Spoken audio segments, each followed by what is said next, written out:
Boa noite. Todo mundo bem aí? Todo mundo ouvindo? Tudo beleza? Aquele teste tradicional. Se vocês estão... Opa, estava errado. Pra cá. Se vocês estão bem ouvindo, por favor. Oi, Cláudio. Boa noite. Beleza. Bom, gente, a velhinha subiu o juro, né? Vocês sabem que eu sou fã da velhinha, né? Eu acho que gerir política monetária como a Janet Yellen gere, calçando ou usando como a maior ferramenta de gestão de política monetária o bico, ou seja, a credibilidade da fala e das mensagens transmitidas, efetivamente não é para qualquer um. Tem muita discussão sobre quanto isso vai afetar, se vai fugir capital daqui ou não. Bom, o grande papel, ou a minha grande intenção ao botar o Fed como primeiro item da chamada para o TV Eleven de hoje, é trazer a vocês a nossa leitura do que vem por aí com não só a subida de 0,25, mas a demonstração de que, ou a sinalização de que ano que vem tem 3 subidas de juros na política monetária americana. Bom, em primeiro lugar, compreender a gradualidade já é uma vantagem excepcional. Em segundo lugar, eu que, como abri essa fala, sou um admirador da Yellen e da maneira como ela gere, preciso dizer que acho que afirmar categoricamente que haverá 3 altas durante 2017, em um momento em que há uma mudança tão séria de governo, e a primeira pergunta do Márcio aqui já vem sobre isso, eu acho que não eu diria que assim, é difícil colocar. A mensagem que foi dada as subidas serão em níveis de 0,25 e acontecerão 3 vezes em 2017. Eu não comprei o discurso em nenhum momento da velocidade e da intensidade da política expansionista do Trump. Os Estados Unidos têm uma trava na negociação orçamentária entre executivo e legislativo que é muito séria e não é nada simples de se resolver. Então, dizer que ele vai entregar arrecadação, estimulando a economia para receber lá na frente, implica em ele criar outras formas de financiar a máquina pública americana, que tem cerca de 96% do seu orçamento comprometido e alocado, né? Então, é mais ou menos o que a turma do Nelson Barbosa tentou fazer aqui, que é criar uma maneira em que você tem desenvolvimento que compensa subsídios e compensa desequilíbrios fiscais, né? Ou seja, você gasta mais do que você arrecada. Nos Estados Unidos não é tão simples assim. Dito isso, Márcio, eu acho que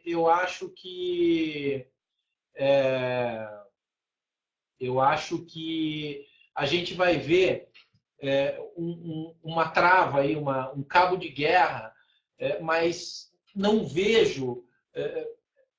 Eu sempre repito aqui, a gente pode pensar no que é possível, mas a gente tem que levar em consideração e se planejar para o que é altamente provável. Então, a gradualidade me parece razoável. Eu não afirmaria categoricamente, eu não afirmaria categoricamente que isso é suficiente, mas também não cogitaria a hipótese ou não mudaria o discurso.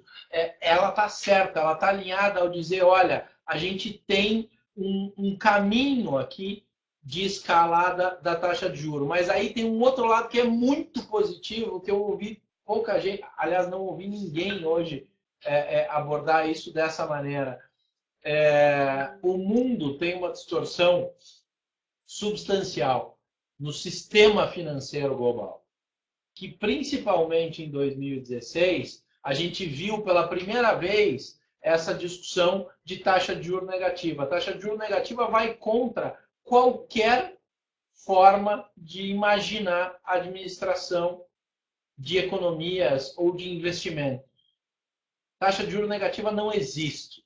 Os Estados Unidos subir a taxa de juros fez o Banco do Japão soltar um comunicado que pode rever, trazendo as suas taxas de juros para o lado positivo e aumentando, eventualmente em breve, o yield no seu título de 10 anos. Um sistema financeiro global com taxa de juros negativa quebra, ele tem risco, ele é insustentável no longo prazo. A alta de juros americana olha para o mundo e diz assim, ei, vocês estão todos errados, vocês estão mal posicionados, essa conta não para em pé e eu estou determinando aqui um novo ritmo. Como há um fluxo de ativos muito grande para os Estados Unidos quando o juro sobe lá, um cenário em que ele já diz ao mundo, ei, eu vou fazer isso, me parece a principal razão deles terem comunicado que vão subir 3 vezes em 2017. É uma mensagem ao mundo dizer o seguinte, dá para a gente devolver razoabilidade ao sistema financeiro?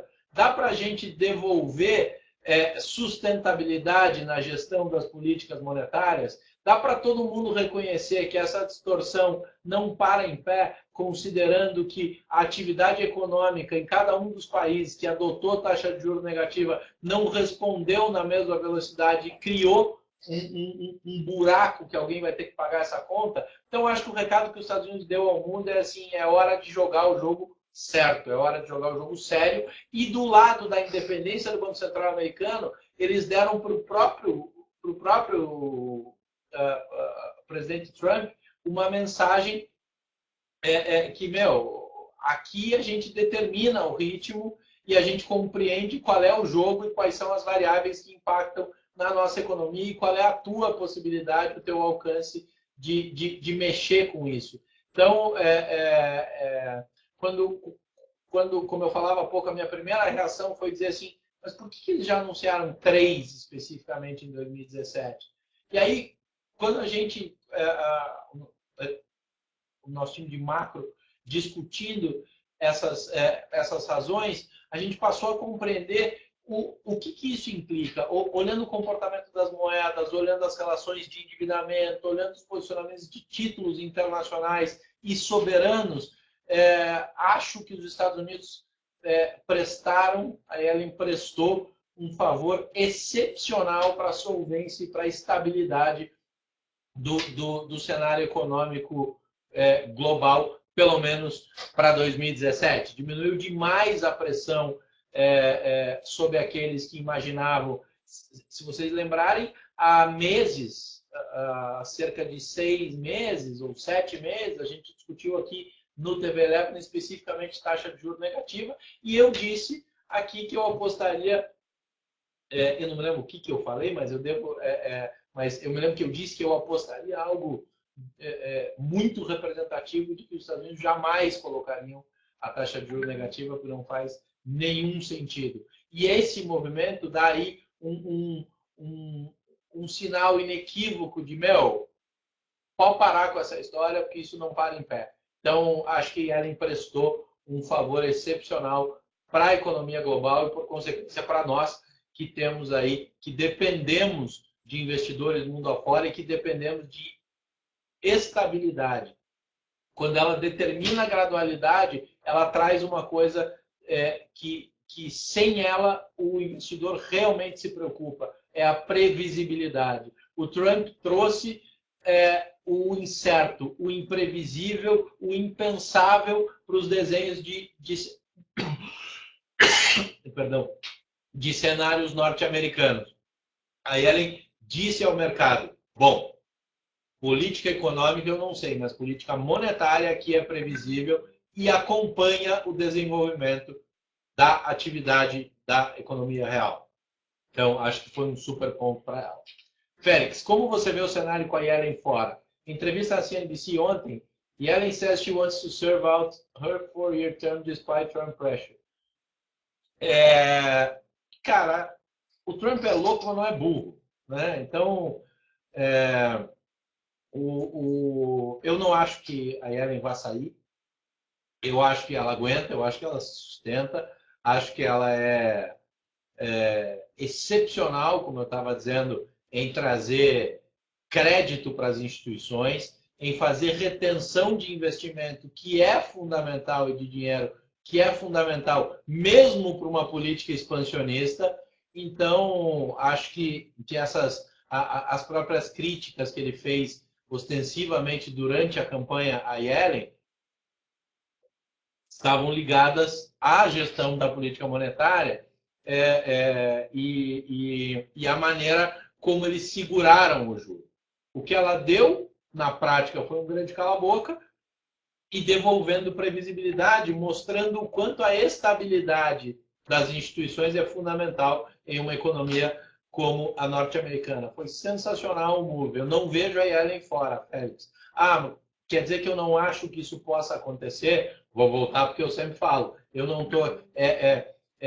para dizer a vocês o que é possível, qualquer um fala. O que eu tenho que entregar a vocês é o melhor juízo da nossa equipe do que é altamente provável de acontecer. Então, acho que ancora uma série de expectativas e dá um norte muito consistente para os mercados globais. E aí, vamos lá. A gente tem um quadro, já passando para o segundo tema, que na verdade não vai descolar muito desse, que é a PEC dos gastos. A gente limitação do gasto público. Criou, sim, no Congresso Nacional, e eles todos sabem disso, a obrigatoriedade de virar algum tipo de reforma consistente na Previdência. Porque caso isso não aconteça, caso essa discussão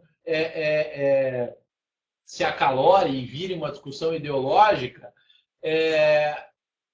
no fim do dia, o que vai acontecer com os parlamentares é que eles não vão ter dinheiro para as suas tão famosas emendas orçamentárias, que são a ferramenta de trade-off político brasileira.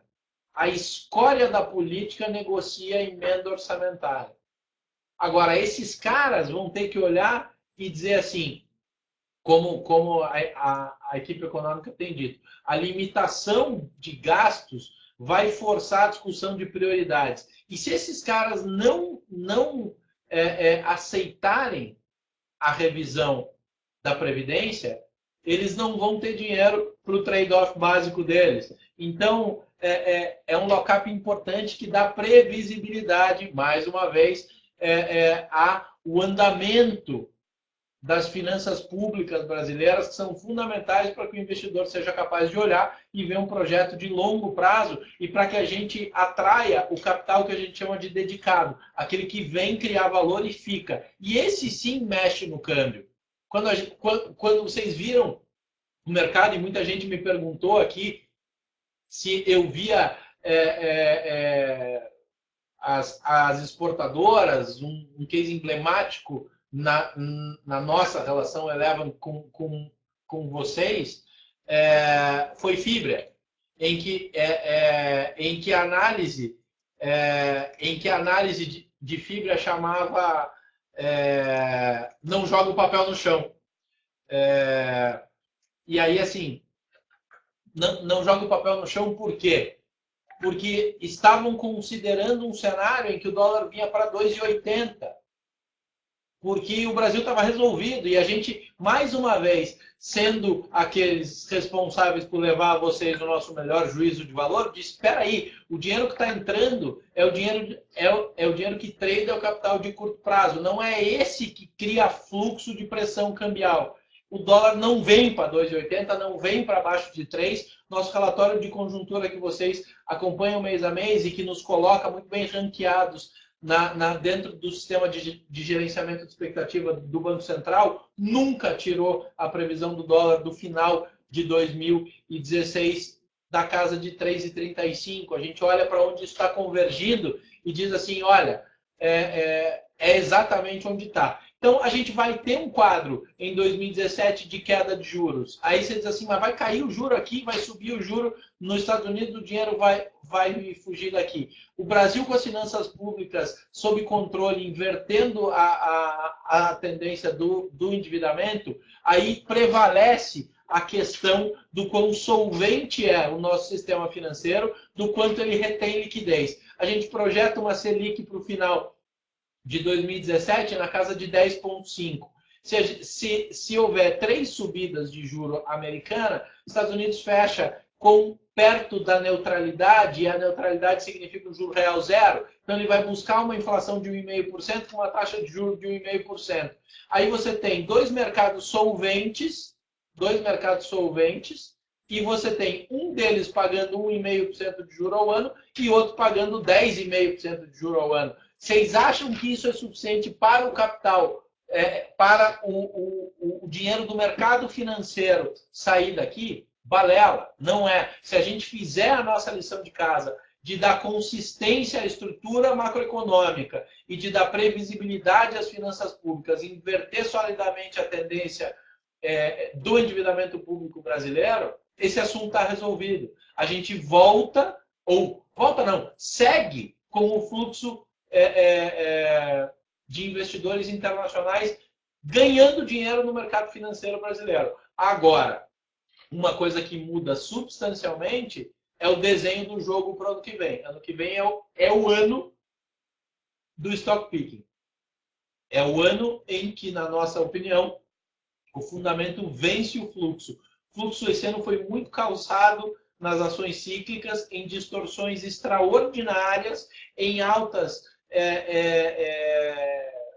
desmedidas de commodities, essencialmente o minério, que está aí batendo níveis impensáveis para esse ano e não suportáveis na visão do mercado inteiro, mas a gente... eu outro dia falei na minha conta do Twitter que o consenso, que essa palavra é muito usada pelo mercado, que o consenso nunca foi tão Nelson Rodrigues, né? Lembrando a frase de que toda unanimidade é burra. Mas no caso do minério,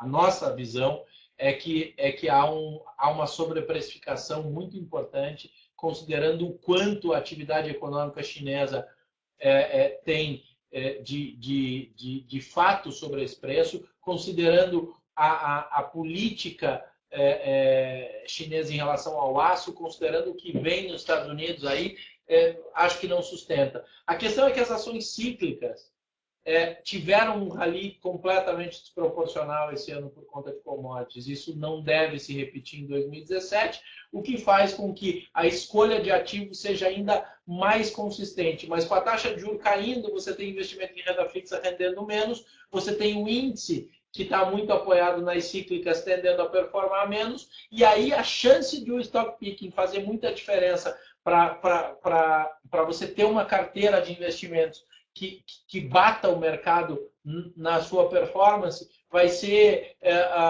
muito grande, como não se vê há muitos anos. A boa notícia é que a gente está junto nessa jornada e a gente está super, mas super confiante na determinação de estratégias de investimento que batam o mercado em 2017. Certamente vocês vão ficar bastante felizes com uma série de coisas que a gente está trazendo. Vamos lá, Bruno. As ações relacionadas à previdência privada, como BB Seguridade e Par Corretor, poderão se beneficiar da aprovação da reforma da Previdência caso esta passe? Cara, eu vou dizer o seguinte. Quinta-feira passada, eu saí aqui do TV Eleven e corri na Globo fazer o conta corrente no dia da reforma da Previdência. Eu nunca recebi tanto e-mail na minha vida, porque a Juliana Rosa falou ao vivo. Mandem mensagem para o Dato que ele responde todas as dúvidas. E a quantidade de e-mail que a Caixa Central da Eleven e eu recebi em relação à dúvida sobre a Previdência, e todo mundo que eu falei em Brasília, e as pessoas, falei com pessoas da equipe do Marcelo Caetano, e assim, a reforma da Previdência, Bruno, ela está longe de ter o seu modelo final. A discussão não vai ser simples, porque existe. Eu falei há pouco que o legislativo já entendeu que ele vai ter que aprovar, mas é pré-ano eleitoral e esses caras vão fazer muita discussão em cima. Hoje é tudo televisionado, hoje está tudo na mídia, hoje a internet está aí, e uma quantidade incrível de discurso populista vai ter que ser, vai ser feito, vai ter que ser ouvido, isso não é uma questão simples. E aí entra um câncer, que é outra coisa que eu disse ao vivo na Globo News esse dia, que eu recebi e-mail de gente apoiando esse argumento e de alguns eventualmente não adeptos de um mercado melhor e mais solvente me metendo a boca. Um câncer que a gente tem são as relações sindicais. Sindicalismo virou profissão. O cara que devia cuidar dos trabalhadores não trabalha mais para ser sindicalista. Então, essas discussões vão ser muito quentes em 2017. Então, acho que tentar olhar para a BB Seguridade ou para as ações por conta da estrutura da reforma da Previdência, acho que ainda é cedo. Agora, a Previdência privada precisa ser obrigatoriamente algo que se considere. Mas os planos de Previdência e essas coisas são efetivamente passíveis de ser substituídas quando você cria um racional de investimento de longo prazo. Ou seja, você não precisa, para você guardar dinheiro, você não precisa fazer um plano de previdência privada. A questão é que nós nunca tivemos, como país, previsibilidade, estabilidade e condição de olhar para o longo prazo. A gente nunca teve cultura de poupança. E a farsa criada nos últimos anos de que a gente tirou a classe média, cresceu e essas coisas todas, veio a partir não de geração de renda, mas de cessão de crédito. Ou seja, o que o governo fez foi pegar um cara que nunca poupou e endividar ele.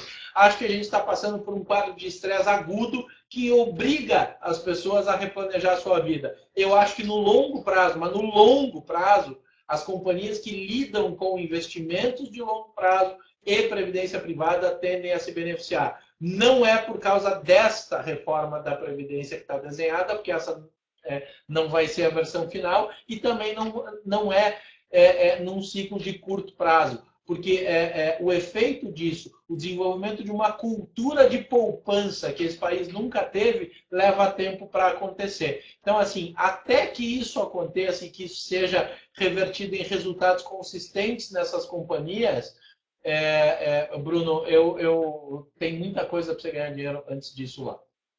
Hans, o Brasil, ao longo dos seus vários ciclos positivos em Bolsa 80, 90, em todos os Estados Unidos, tinha taxa mais que positiva. Não te parece mais mimimi esse medo dos Estados Unidos subindo o juro, o dinheiro sumirá no Brasil? Acho que eu já respondi isso. É um mimimi. Assim, mais do que mimimi, é uma grande falácia, porque muita gente que faz preço em ativo, e eu quero lembrar a vocês que o mercado mais líquido, sob a ótica de quantidade de dinheiro, é o mercado de DI, é o mercado de curva de juro. Então, dizer o dinheiro vai fugir do Brasil, estressa a curva de juro, estressa o DI e faz neguinho que opera na curva ganhar rios e rios de dinheiro. Então, tem um pedaço que é mimimi, tem um pedaço que é sacanagem mesmo, para fazer com que o mercado estresse e precifique ativos para um lado ou para o outro. É por isso que eu repito para o meu time diariamente que a independência é uma bênção. Quando a gente conversa, aqui a gente trouxe recentemente para o time da Eleven o Guilherme Vilazante, que foi head da Merrill Lynch, do Barclays, a Dani Bretthauer, que foi head do Goldman Sachs no Brasil. Esses caras estão construindo análise independente aqui. O Vilazante falou para a gente ontem, num depoimento para o time, a gente fez uma reunião de final de ano da Eleven ontem, e aí o Vilazante estava dizendo assim, gente, vocês não imaginam o que é você construir uma análise dentro de um banco com uma vertical gigante, com interesses diretamente ligados no que você está falando. Então, e ele dizia o quanto ele estava feliz porque ele conseguia aqui, ele tinha apoio institucional para escrever as verdades que ele nunca pôde escrever. Então, é sensacional isso. Então, quando fala em mimimi, um pouco é mimimi, um pouco é sacanagem para fazer preço. Álvaro, estou querendo fazer a assinatura da Eleven, gostaria dos amigos assinantes sobre a sua opinião. Bom, eu peço aos amigos que deem esta opinião. Hans, se tiver assinatura vitalícia, obrigado, Hans. Bruno, já ouço pessoas querendo parar de pagar o INSS e fazer uma previdência privada. Acho que já respondi também. As análises da Eleven são muito melhores que da Empírico, sem comparação, eles vão ao fundo da empresa, não é aquela análise rasa. Bom, eu não comento sobre nenhuma outra companhia, mas a gente efetivamente vai fundo. Álvaro, eu quero dizer que a gente não tem análise, não tem assinatura vitalícia e nem nunca vai ter, porque você tem que ter a liberdade de escolher se você quer continuar ao meu lado, se eu sou conveniente para você, e eu não posso cobrar de você hoje algo que eu não tenho nem certeza como é que eu vou fazer para te entregar de maneira vitalícia. Aliás, a Previdência está quebrada, ou está quebrando, ou o déficit da Previdência é tão grande porque ela foi desenvolvida, as regras previdenciárias brasileiras foram desenvolvidas quando a expectativa de vida era 47 anos. Nenhum país tem uma previdência equilibrada sem uma regra de idade mínima acima de 60 anos. Dito isso a você, e com a evolução da medicina, eu não posso vender um produto vitalício, porque a medicina está evoluindo, vai que você vive até os 150 anos, você já imaginou a obrigação que eu tenho? Então, eu quero que estejam aqui conosco, é o DNA da nossa companhia, é o que a gente faz sempre, vai estar do nosso lado quem quiser estar do nosso lado, e essa é uma premissa e uma promessa absoluta dos nossos valores. Hans, fiz uma brincadeira que você esforçar a qualidade da Eleven. Obrigado, Hans. Você pode começar fazendo a assinatura básica, migra para carteira, tá ótimo.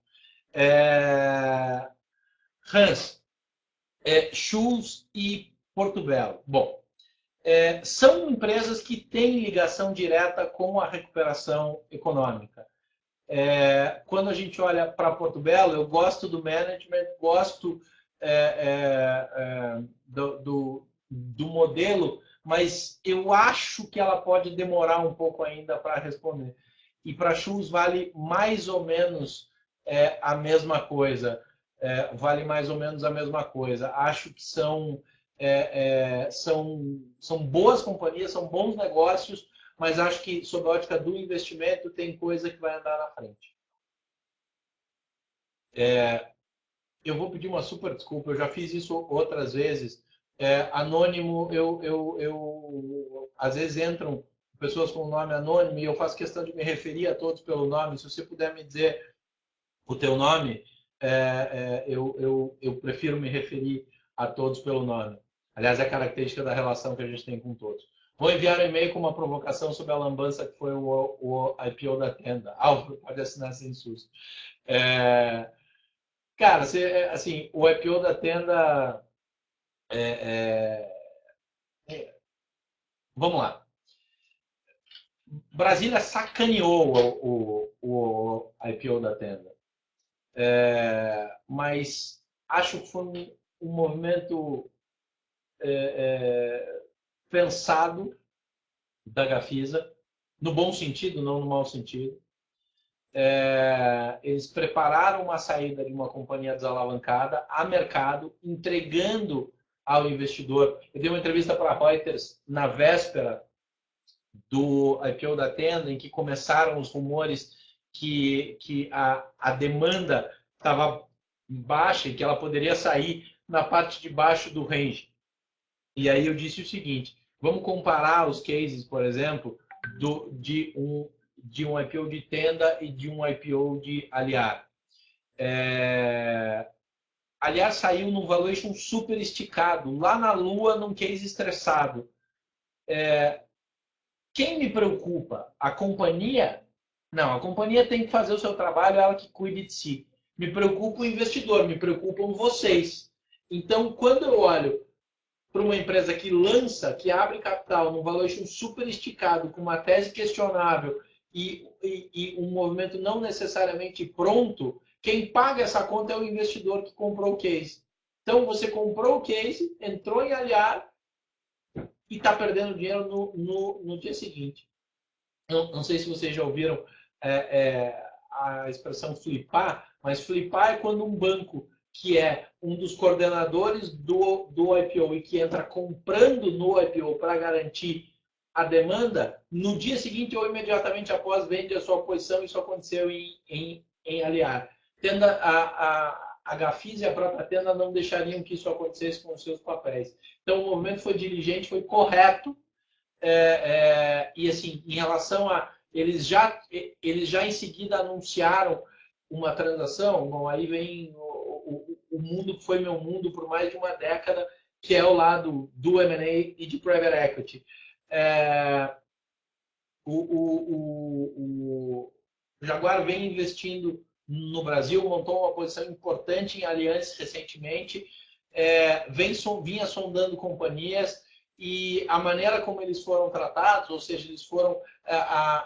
quando você faz um roadshow, quando você visita muita gente para o seu IPO, você conta muito claramente o teu case e tem muitas discussões. Então, ali era mais ou menos um plano B. O case de Tenda, o relatório que a gente mandou a vocês todos, aos nossos clientes de Tenda, ele continua validado. Ele tem uma adaptação a ser feita caso, na transação que foi feita, nessa, acho que foi na entrevista da Reuters, ou não sei em qual, com quem que eu falei ontem sobre isso, e eu disse o seguinte: pelo preço anunciado da operação com a Jaguar, eu não me surpreenderia se tenda a sair com algum pedaço da dívida da Gafisa. Então, desalavanca a Gafisa num nível e deixa uma dívida na Tenda que suporta o fluxo pela amortização, pela geração de caixa. O IPO da Tenda é muito mais culpa ainda do estresse institucional que a gente tem do que da própria companhia. Dato, você pode dar um prognóstico sobre o Sanepar? Qual o futuro? O Sanepar é um dos melhores cases que a gente tem. É uma companhia que combina potencial de valorização com pagamento de dividendo, com estrutura de capital equilibrada. Tem um Estado, que é o Estado do Paraná, reduzindo a sua participação e a sua ingerência ao máximo permitido por lei. Gosto demais do case. Bom, eu sou de Curitiba, de origem, então conheço a companhia desde sempre. O lado técnico, o lado de execução deles em relação ao quanto eles exploram as verticais de receita e quanto eles entregam de serviço, é um case que a gente gosta demais da conta. Enfim, então é uma convicção nossa para 2017 com follow-on, ou seja, com o que alguns chamam de re-IPO, uma oferta secundária que ela vai fazer. Ela ganha uma coisa que ela nunca teve, que é liquidez. E aí pode ser um gatilho de aceleração muito forte, não à toa é uma das nossas preferidas para 2017. Tiago, o pessoal da Eleven é comprometido sério. Como eles dizem, ganhar dinheiro no mercado financeiro é difícil, não existe milagre. Muito menos aquelas histórias, eles te entregam análises mais próximas da realidade. Agradeço. Rafael, pode comentar Cielo, Grandene e Croton? Posso. Luiz, obrigado por me dizer o teu nome, prefiro assim. Rafael, pode comentar Cielo, Grandene e Croton? Cielo está no centro das discussões da semana por conta das medidas microeconômicas e dessa questão que obriga a entrega do recurso antes para os varejistas, né? E há uma discussão de reprecificação de ISS, enfim, o quadro para Cielo me parece tenso. A nossa analista que cobre o setor financeiro, tem anos de JP Morgan. A Bia esteve hoje de manhã em reunião na Cielo e, assim, acho que vai ter muita pressão, acho que não vai ser simples eles repassarem uma questão do fluxo financeiro para a tarifa, a concorrência está aumentando, eles vinham crescendo muito na antecipação de recebíveis, Cielo vai ser um ativo muito pressionado até que se compreenda o resultado disso.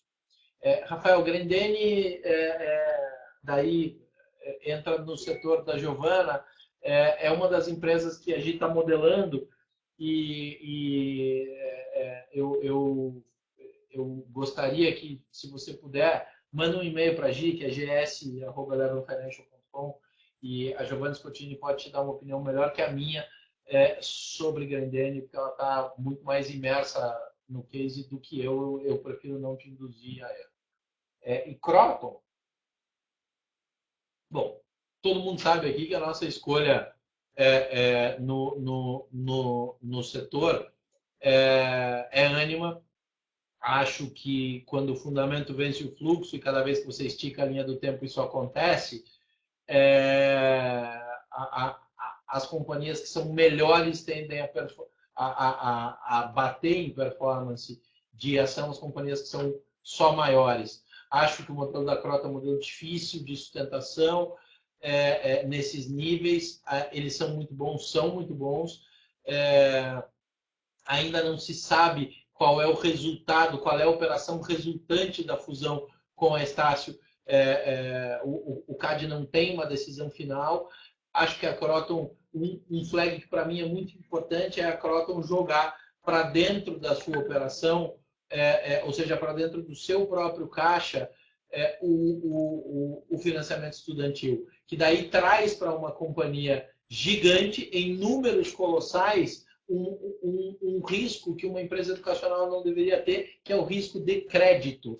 Então, acho que e não importa que ele provisione em grandes níveis, a provisão não mata o efeito caixa da inadimplência e, principalmente, não elimina um fato no qual a Ânima é muito boa, que é o relacionamento com o público e com o aluno.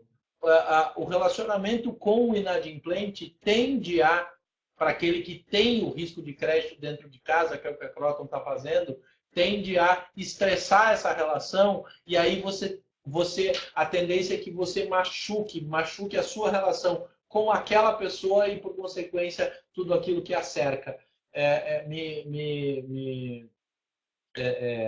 A nossa escolha no setor educacional é de uma maneira muito, mas muito convicta, é a Ânima. Oi, Félix. Primeiro se propõe teto 16,50 e piso 12,50 que não atrai e cancela a IPO. Mesmo dia da comunicação, notícias publicadas hoje tampouco ajudam a entender essa confusão, reforça a impressão de que quem escapou dessa pode curtir o alívio. A impressão é que cacifaram sobre o que você declarou à mídia sobre a empresa que seria um bom negócio. No mínimo, achei que a comunicação com o mercado não foi desejável. Te parece mesmo um bom negócio investir na Tenda? A Tenda tá no mesmo... Bom, agora não dá para investir na Tenda, né? Mas, assim, a gente vai ter que reentender o case. Tenda é comparável à MRV, é comparável à Direcional, um negócio que é pouco cíclico, que tem uma demanda relativamente cativa e que em um setor bastante pulverizado. Gosto do case. Tenda, a expressão que eu usei aqui várias vezes, é que Tenda, que era o pato feio, virou o cisne da Gafisa. Tá? Então, essas duas seriam as comparáveis de Tenda. Cirela, Tecnisa e Zitec são outros cases. E aí, voltando ao Guilherme Vilazante, ao Bruno, ao Raul, ao nosso time de real estate, que eu não tenho nenhuma dúvida, é o melhor time do mercado brasileiro. Ninguém, nem banco, tem um time de real estate com o punch que o nosso tem hoje. Eu mergulho demais de dizer isso. Nos próximos dias está no ar uma análise setorial de real estate e de malls. Convido vocês todos a verificar. Todo mundo que assina a renda variável, todo mundo que assina a carteira, todo mundo que assina o full vai receber esse relatório. O relatório vai estar disponível para aqueles que ainda não são clientes desses produtos, vai estar disponível dentro da área de relatórios avulsos no site da Eleva. Bruno, Eleva vale muito a pena, pode confiar que a equipe é séria e qualificada. Cada um deles são feras. Bruno, eu te agradeço e realmente, cara, o time é espetacular. Márcio, você poderia tecer algum comentário sobre Energias do Brasil? Se eu não estou enganado, apanhou demais essa semana, né? Deixa eu até olhar para ver se a gente está falando a mesma coisa, porque eu estava tendo uma discussão, mas eu não me lembro do ticker exatamente, não. Acho que a gente está com... Não, ela saiu de 14,40, veio para 13, não, ela oscilou dentro de um range razoável essa semana, não é isso, acho que é Indy que a gente estava falando. Márcio, esse é mais um case que assim, a minha leitura é rasa o suficiente para eu não te induzir a erro. Peço para o nosso time que sempre faz esse trabalho, que anote o questionamento sobre energias do Brasil, porque eu já vi circulando os nossos e-mails aqui mais uma ou duas vezes, vale a pena a gente olhar o ativo. E assim que a gente tiver uma opinião consistente, Márcio, que possa apoiar vocês e não confundir vocês, eu trago para vocês, tá? Você pode comentar sobre a queda recente da Profarma? Se eu não estou enganado, a Daniela, né? Posso comentar sobre a queda recente da Profarma. A gente fala demais com a companhia. Falei hoje com eles. Assim, a integração da Rosário vai melhor do que o esperado em todos os indicadores, em todas as performances. As negociações de redução do custo da dívida vão andando melhor do que o esperado. O que eu posso te dizer sobre Profarma reforça, porque assim, a gente confia demais no case, não mexeu no case, e com as últimas conversas que eu tive com a companhia, inclusive hoje, eu estou bastante seguro que assim, a resultante dessa operação com a Rosário, combinando em uma escala muito maior, sendo a única companhia brasileira que combina em escala distribuição e varejo, tende a dar muita alegria para quem entrar. Quando eu olhei hoje ela abaixo de 8, eu falei, meu Deus do céu, é desproporcional. Tá? Então tinha gente saindo, tinha gente grande saindo de fundo que teve resgate, criou pressão sobre o papel em cima de fluxo. Então sigo super sólido em Profarma. Álvaro, Taesa, Tupi, Ering, Light. Bom, Taesa, Tupi, Ering, Light e Kepler. A gente... Bom, eu vou aqui fazer um wrap-up. Taesa, Light e Kepler estão dentro do outro setorial que vai sair em breve, que é o de energia. Tá? Dentre as três, a minha tendência é ficar com Taesa. Tem um modelo melhor que os outros dois. O Raul teve uma conversa essa semana com a CEMIG sobre a Light. Quer dizer, na verdade com a CEMIG sobre a CEMIG, mas dentre os pontos, a Light foi um deles. E acho que assim, não me preocupa o caso de Light com o acréscimo de participação de uma operação de capital muito intensivo de uma companhia, que é o caso da CEMIG, que hoje tem uma dificuldade em fazer rolagem e suprir o serviço de dívida da própria dívida e continua captando acima de 140 do CDI, que é um indicador inacreditável para uma companhia desse tamanho. Então, acho que não. Tupi, o Rafa está imerso no case, a companhia é super boa, tem um histórico de adaptabilidade às tecnologias, à mudança das características dos motores e de tendência de mercado, uma área de pesquisa incrível.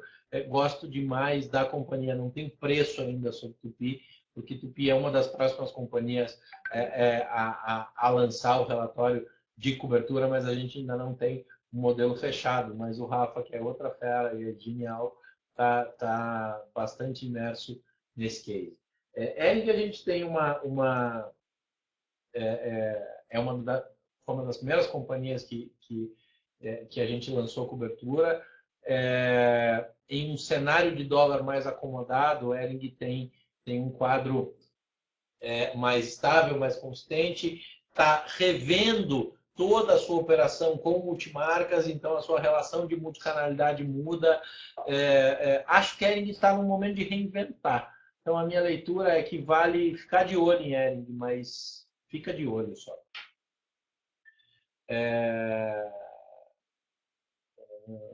Vamos lá. Klabin. Tischer. Pode comentar, Klabin? Posso. A gente escolheu dentro desse setor a operação da fibra. A Klabin é outra ótima companhia, mas que ainda tem que ver algumas alterações de nicho, de mercado e de consumo para performar de tal maneira que isso possa ser refletido nas suas ações. Então, o Klabin é um super call neutro, na minha leitura. O Bruno, a unit caiu. Você pode falar sobre a Sanepar? Eu falei sobre a Sanepar, né? Eu já passei Sanepar. Data, São Martinho desdobrou. Seria um investimento interessante com a alta do petróleo? Olha,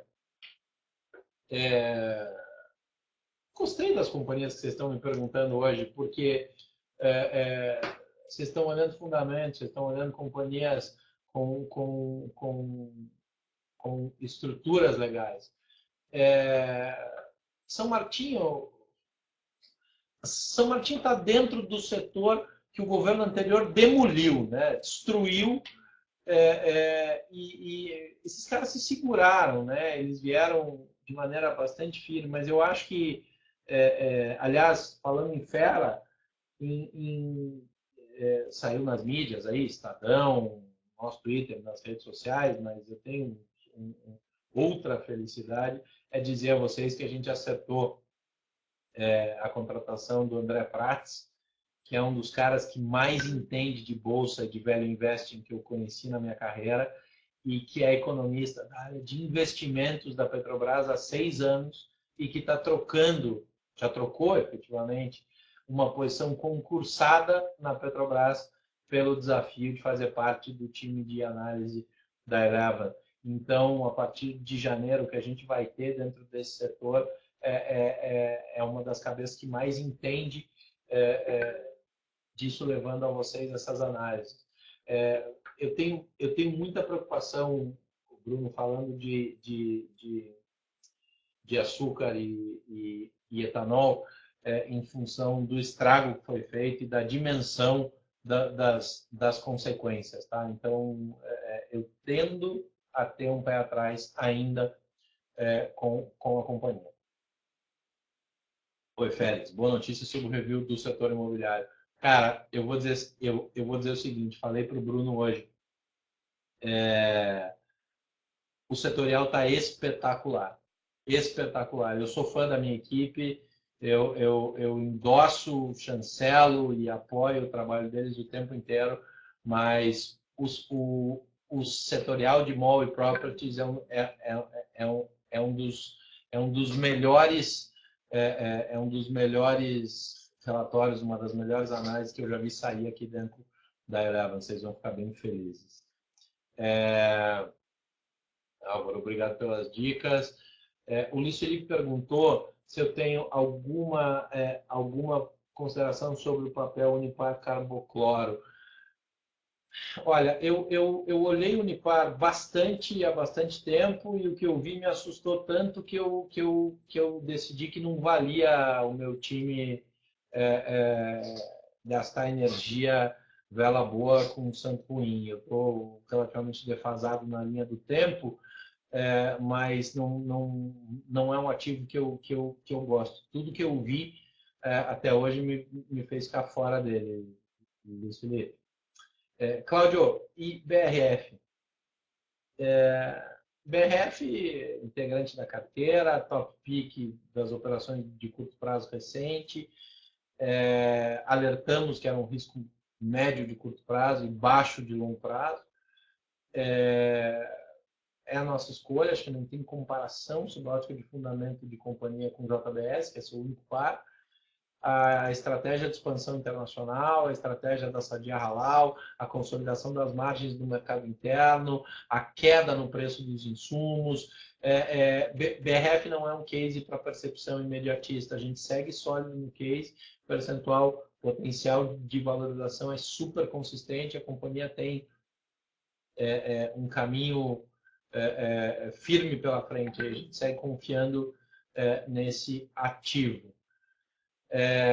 Gente, eu tenho aqui 5 minutos, então se vocês tiverem mais algumas perguntas, hoje foi um dia de... Às vezes tem chuva de pergunta, hoje foi um desses, eu adoro isso. Eu saio com o meu cérebro fervendo daqui, porque peço desculpas a vocês, porque a gente... Uma das coisas que a gente faz questão e aí está muito ligado, por exemplo, ao case que a gente tem de Animal, que tem uma convergência de DNA muito grande. A gente cresce sem abrir mão da personificação e da qualidade, mas para cobrir a bolsa inteira, tem as verticais de setor, os nossos analistas são especialistas em cada setor, as coberturas são muito profundas, eu forço a investigação, eles têm estado dentro de todas as companhias. Isso faz com que, às vezes, vocês me perguntem sobre algumas companhias em que eu não consigo ter de pronto, de cabeça. Então eventualmente, esse é o caso. Cara, Unicasa, do lado, a gente fez uma... Enquanto eu ainda trabalhava com M&A, a gente fez uma transação dentre o setor de imóveis, que teoricamente seria um par. Era uma companhia privada, ainda uma companhia privada, mas dentro desse setor. Eles precisam de expansão, eles precisam de crescimento e de investimento. Acho que eles ainda precisam se encontrar, o papel caiu demais mesmo. Essa semana tem notícia do Luiz Alves montando posição, a gente tem muito contato com os gestores deles, eles são muito bons, mas mas a posição de Unicasa me parece uma posição desafiadora, é um daqueles ativos que ele é tão barato, ou ele parece tão barato, não estou afirmando que ele é tão barato, mas que ele parece tão barato, que teoricamente vale o risco de você comprar e esperar. O que eu acho sobre o Unicasa é que você pode ter que esperar muito, mas muito, para ver uma aceleração consistente. Então, em um setor que ainda está frágil. Tá? Antônio, Ferbasa está se reerguendo, sigo com ela. Antônio, Ferbasa nunca caiu, né? Assim, a companhia, né? Esquece a ação, estamos falando sobre fundamento. Ferbasa é uma ótima companhia, com um nível de proteção extraordinário. A recuperação econômica tem impacto direto no aço inox, que aí é o que faz toda a diferença no ciclo de demanda. É um produto precificado lá fora, receita em dólar, a relação cambial tem muita influência. Agora, vocês vão lembrar aqui que eu discuti com vocês várias vezes sobre Ferbasa, que ela se propôs a deixar de ser, e eu tive aqui na Eleven, a gente tem uma relação mais uma vez super próxima com as companhias, eu tive com o CFO, com o diretor de relações com investidores aqui na Eleven, e eu trouxe a vocês a minha opinião, era que a Ferbasa deixaria de ser um modelo que você tinha que olhar como uma companhia de forte crescimento para ser uma pagadora de proventos. Foi isso que efetivamente está fazendo. Mas a questão não é que o JCP sim fez subir, mas transformar uma companhia de crescimento intenso para uma companhia de crescimento mais estável e pagadora de bons proventos é uma decisão que seja um processo. Então, o Ferbasa tem boas defesas de fundamento, mas que tem até que ela renove o ciclo e consiga não mais entregar crescimentos tão grandes, mas seja boa pagadora de proventos, tem um espaço para correr. Gosto bastante da companhia. Eles tomaram, mas é importante você compreender que esse ano eles optaram por uma posição muito defensiva, dado o estresse que eles passaram com a desvalorização cambial. Mas também é verdade, eu disse isso enquanto a gente discutia a parte de macro aqui hoje, que nós nunca acreditamos em um dólar tão baixo quanto que o mercado fez, e eles acabaram apanhando demais por isso, mas eles mudaram a sua política de hedge para os níveis mínimos, então eles têm uma exposição em um nível de sensibilidade cambial grande. Foi por isso que a gente tirou ela da carteira. A gente tirou ela da carteira porque a gente defende a nossa carteira, vocês já sabem, no sentido de proteger e entregar a combinação de ativos que, na nossa leitura, entregam o melhor resultado de equilíbrio entre risco e retorno.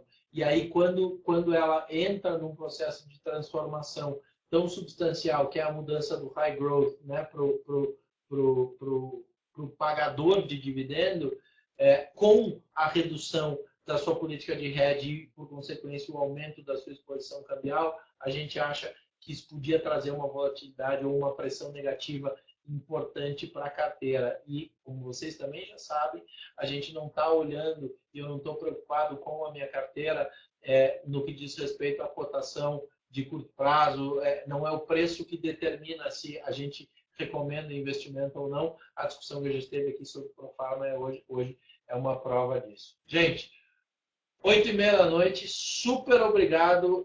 Eu queria pedir a vocês que mandassem a opinião de vocês em relação um dos testes que a gente está fazendo é a adaptação do horário do TV Eleven, que era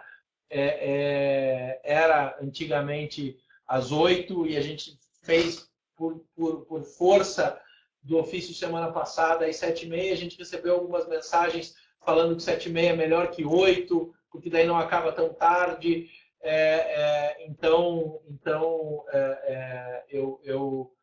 Se vocês puderem mandar via site, via todos os canais de comunicação que vocês já conhecem, a percepção de vocês, eu recebi com bons olhos a ideia de fazer às 7h30, deixar ele às 7h30. Agora, a parte boa que eu tenho para contar para vocês é que os nossos clientes vão ter para cada produto, ou seja, renda variável, renda fixa, fundos imobiliários e afins,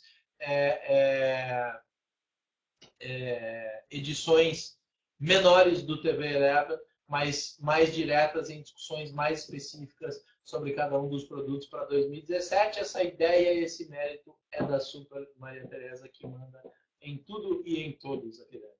Um grande abraço a vocês, foi um super prazer mais uma vez. Nos vemos certamente na quinta-feira que vem, o último TV Eleven pré-Natal. Pré-Natal parece antes de nascer o filho, né? Mas é só antes do Natal. E na outra semana a gente tem TV Eleven de novo, porque férias é para quem pode, como eu tenho que cuidar de vocês, não tem férias aqui na Eleven. Valeu, galera! Tchau!